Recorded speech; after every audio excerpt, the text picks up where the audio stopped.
Bonjour, bienvenue dans cette nouvelle vidéo, toujours sur les réactions de précipitation. Dans cette vidéo, on a une application de l'influence du pH sur la solubilité d'un solide, bien d'une espèce chimique. Bien sûr, on va tracer la courbe PS égale FPH pour ZnCO3. Donc, CO2 est un diacide de pK1 6,3 et pK2 c'est 10,3. pK1 c'est le pKa du couple CO2 aqueux HCO3 moins et pK2 c'est le pKa du couple HCO3- CO3-.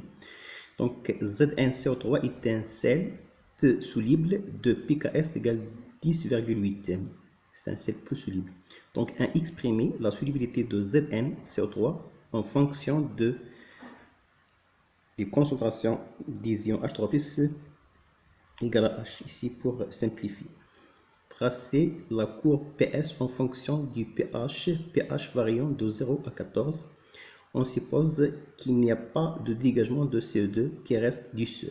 C'est-à-dire on n'a pas de CO2 gaz, donc le CO2 reste dissous dans la solution.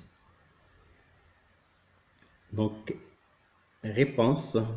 Donc, la dissolution de ZnCO3 dans un milieu de pH variable conduit à. Donc, normalement, après la dissolution, ZnCO3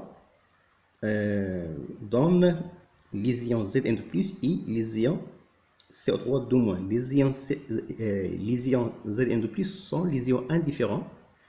Donc, S est égal à la concentration des ions Zn de plus. Mais attention, pour les ions CO3 de moins, CO3 de moins est une dibase. Donc, il est capable de capter 2 protons H+. Donc, CO3 de moins initial, qui est ici de la dissolution, est égal à CO3 de moins plus HCO3 moins plus CO2 aqueux. Donc, c'est-à-dire la concentration des ions CO3 de moins ici de la dissolution de ZnCO3 est égale la concentration des ions CO3 de moins qui reste sous forme de CO3 de moins. Il y a une partie qui se transforme en HCO3 moins et une partie qui se transforme en CO2 aqueux. Donc S est égal, finalement S est égal à la concentration des ions Zn de plus est égal à la concentration initiale des ions CO3 de moins est égal à la concentration des ions CO3 de moins qui reste dans la solution, plus la concentration des ions HCO3 de moins, plus la concentration de CO2. Voilà. En utilisant les constantes d'équilibre, donc K1, c'est Ka de CO2 aqueux HCO3 moins. C'est égal quoi? C'est égal H fois la concentration des ions HCO3 moins sur concentration de CO2 aqueux. De même, K2 est égal Ka, HCO3 moins, CO3 de moins est égal H fois concentration des ions CO3 de moins sur concentration des ions HCO3 moins. Donc ici, la concentration des ions CO3, bien sûr, la concentration des ions HCO3 moins est égale H sur K2 fois la concentration de CO3 de moins. Donc ici, on va remplacer ici. On va remplacer la concentration des ions HCO3 de moins. Pardon. On va remplacer la concentration des ions HCO3 moins par H sur K2 CO3 de moins. De même ici, il faut trouver la concentration de CO2 aqueux en fonction de la concentration de CO3 de moins. Comment? Donc ici, regardez, la concentration en utilisant K1, la concentration de CO2 à queue est égale à H sur K1 fois la concentration de HCO3-. De même ici, concentration de HCO3- est égale à H sur K2 fois CO3-. Donc, la concentration de CO2 à queue est égale à quoi? Est égale à H carré sur K1, K2 fois concentration de CO3-. Donc ici, dans cette expression, dans l'expression de S, on va remplacer la concentration de HCO3- par H sur K2 fois CO3- et on va remplacer concentration de CO2 à queue par H sur K1, K2 fois CO fois la concentration de CO3-. Donc ici on trouve, regardez, S est égal à Zn de plus, on va factoriser par la concentration de CO3-. Donc ici, on a un facteur 1 plus H sur K2 plus H carré sur K1, K2. Il faut fermer les parenthèses. Donc, attention ici, Ks, à quoi est égal Ks? C'est égal à la concentration des ions Zn+ fois la concentration des ions CO3-. Attention, pour Ks, il faut toujours utiliser les ions constitutifs de la précipité. Ici, les ions constitutifs de Zn CO3. Donc, on est en train de calculer le produit de solubilité de Zn CO3. Les ions constitutifs sont les ions Zn+ et les ions CO3-. Il faut faire attention. Donc, Ks est égal à la concentration des ions Zn+ fois la concentration des ions CO3-. Donc, or, la concentration des ions Zn+ est égale à S. Et par conséquent, donc, bien sûr, attention, et ici, rectifie ici, mais pas CO3-, mais Zn+.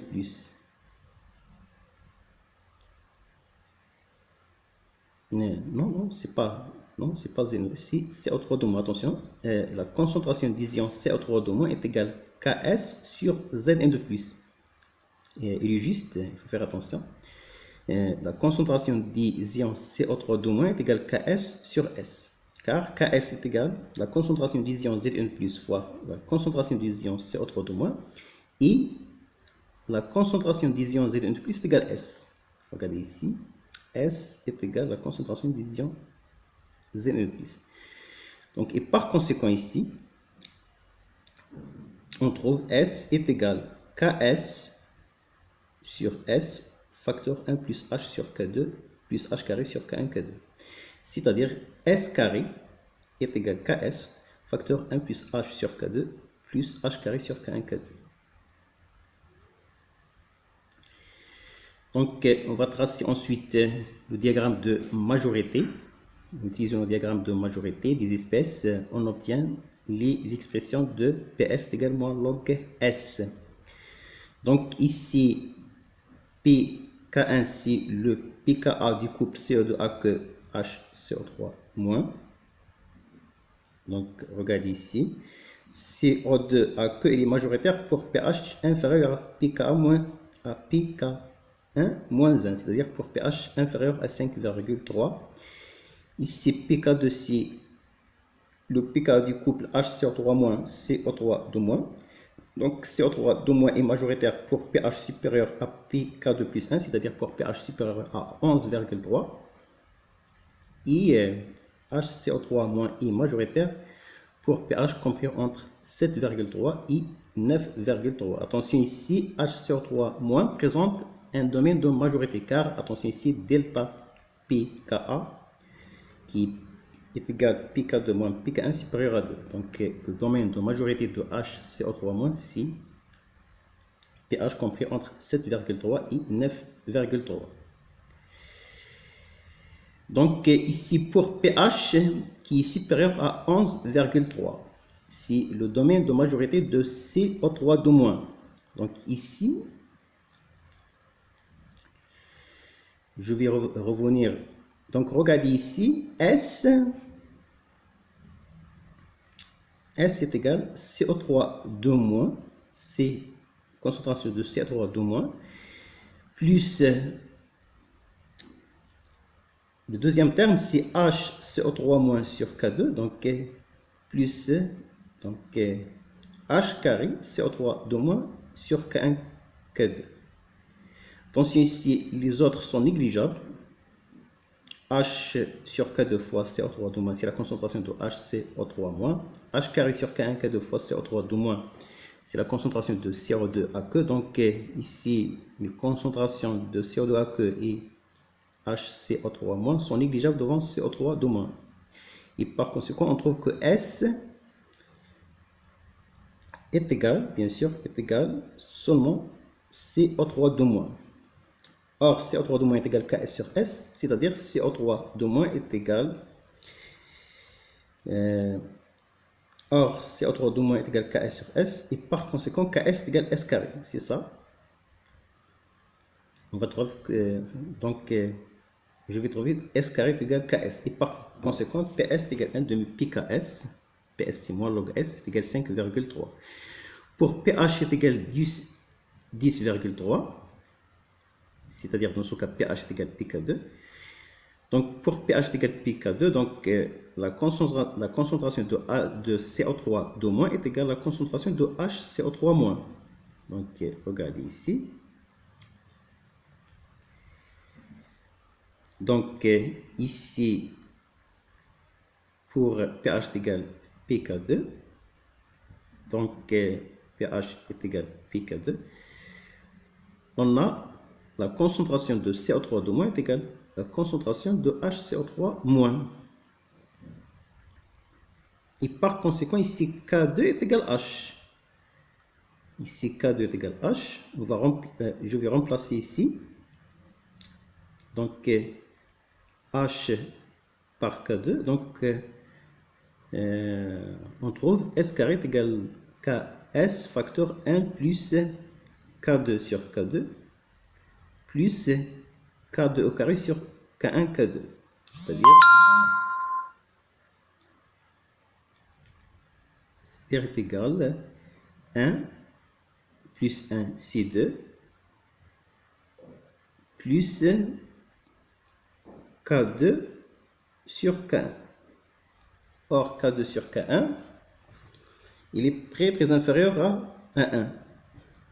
K2, c'est 10 à la puissance moins pK2. Et K1, c'est 10 à la puissance moins pK1. Donc, on trouve S carré est égal à 2KS. C'est ça. Donc, pour pH est égal à 10,3.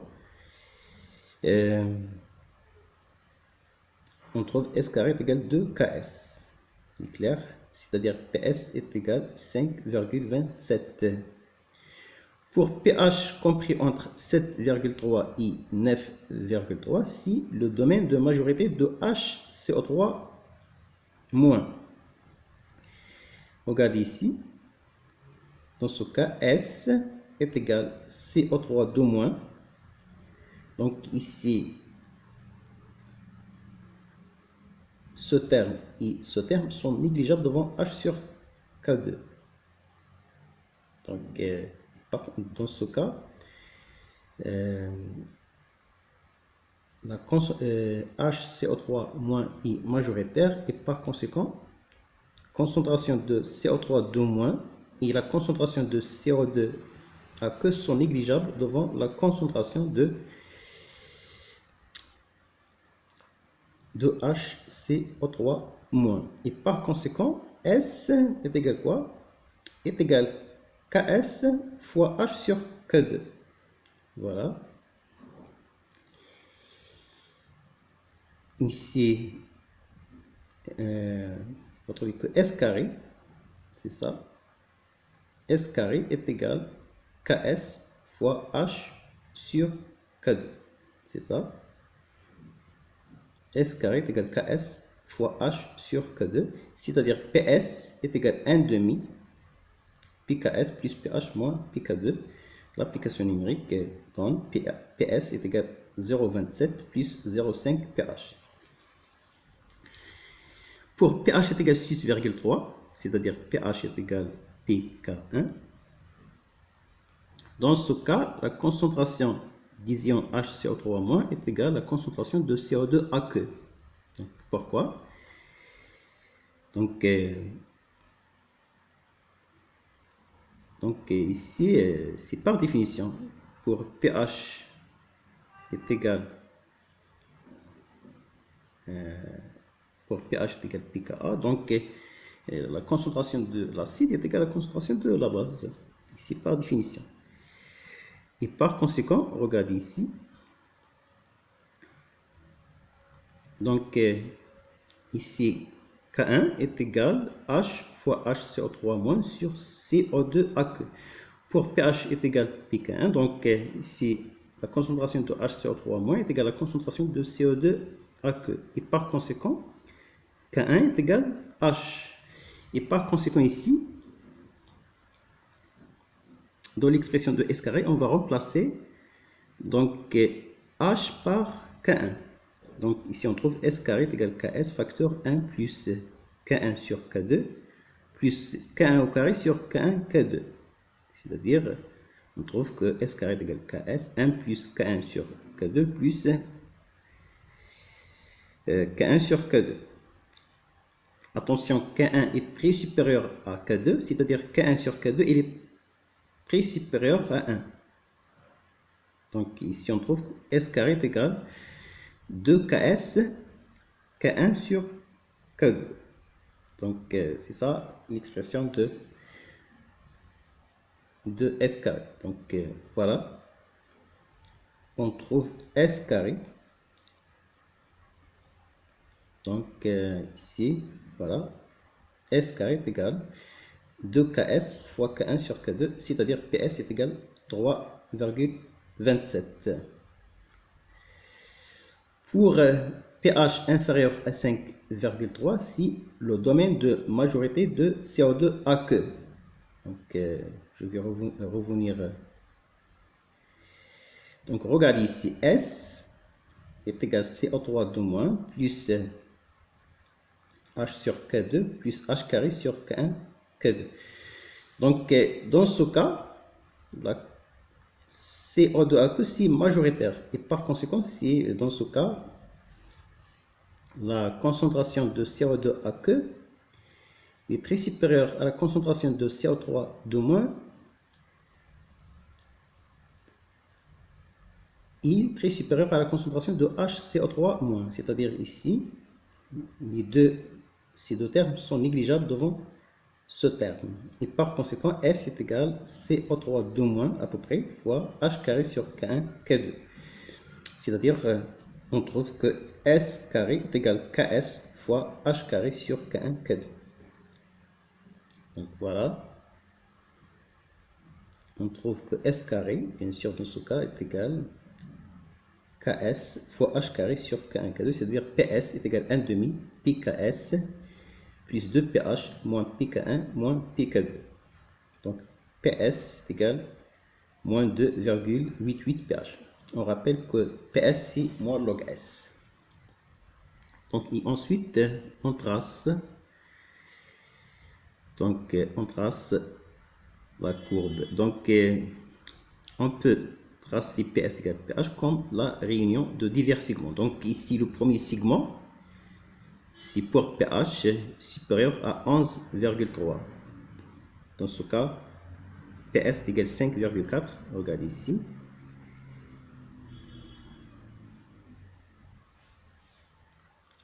Pour pH supérieur à 11,3, c'est-à-dire pour pH compris entre 11,3 et 14, ici, PS est égal à 5,4. Dans ce cas, on a un segment qui est horizontal. Donc, voilà. Pour pH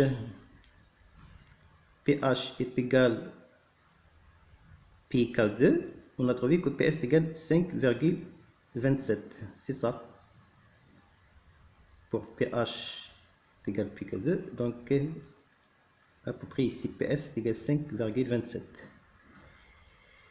Donc Ensuite, deuxième intervalle, il faut aussi tracer le segment correspond au pH compris entre 7,3 et 9,3.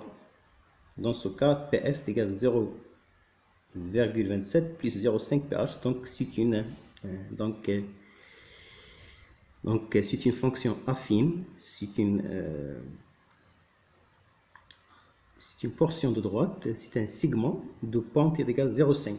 Donc sur l'intervalle, voilà, sur l'intervalle 7,3, 9,3, on a ici un segment, voilà, segment de pente 0,5. Voilà. Et pour pH est égal à 6,3, on a PS égale 3,27. Voilà ici. Pour pH est égal 6,3. Donc, pour pH est égal 6,3. Donc, PS est égal 3,27. Donc, le dernier segment, sur, si pour pH inférieur à 5,3. Donc ici, PS, c'est une fonction affine de pente est égale, C est égal à 1. Donc il faut tracer. Donc il faut tracer ce segment.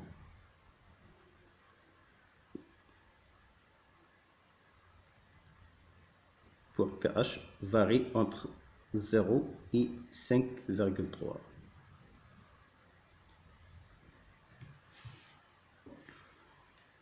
Voilà. Attention ici, on constate que, regardez, attention ici, faut faire attention. Plus PS est faible, plus S est grand. Attention. Si PS est égal à moins log S, plus PS est faible, plus la solubilité est grande. Regardez ici, on observe bien que S augmente lorsque pH diminue. C'est-à-dire plus PS est faible, plus donc S est grand. Donc on constate que la solubilité augmente fortement au milieu acide. Attention ici, en pointillé, ici ce segment, donc en pointillé, correspond au cas E PS inférieur à 0, c'est-à-dire S supérieur à 1. Dans ce cas, l'activité n'est pas égale, différente de C. L'activité, c'est pas, donc, est différente de la concentration. Il faut faire attention ici, car ici, la solution devient fortement concentrée.